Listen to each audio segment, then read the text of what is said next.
Two girls arrive in New Orleans and sign up for a river tour to see crocodiles. A motley group of wildlife enthusiasts gathers on the boat, but not all of them will make it back. In these waters, an aggressive hippopotamus has appeared, and it really doesn't like outsiders.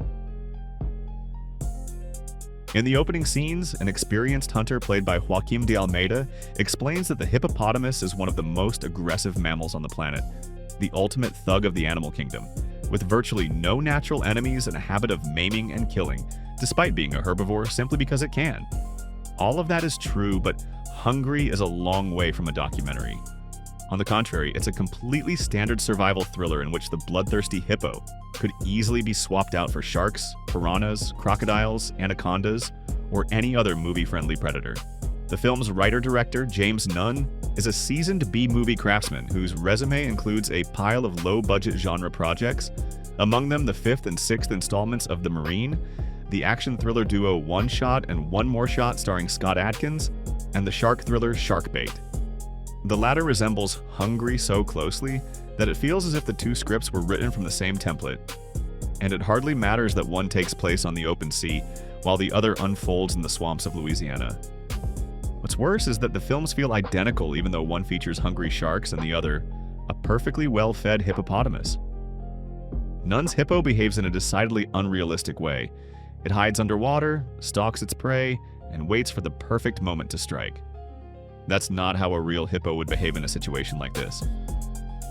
As a result, you can't shake the feeling that the animal was added as a patch, a remedy for the script's shortcomings, included solely to create at least a little distance between Hungry and the countless similar movies already out there.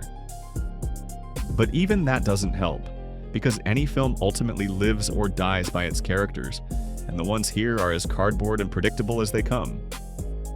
Nunn doesn't bother giving even his two lead heroines much in the way of personality or backstory, let alone the supporting cast, who can each be summed up in a couple of words: noble retiree, troubled teenager, helpless guide, loud-mouthed busybody.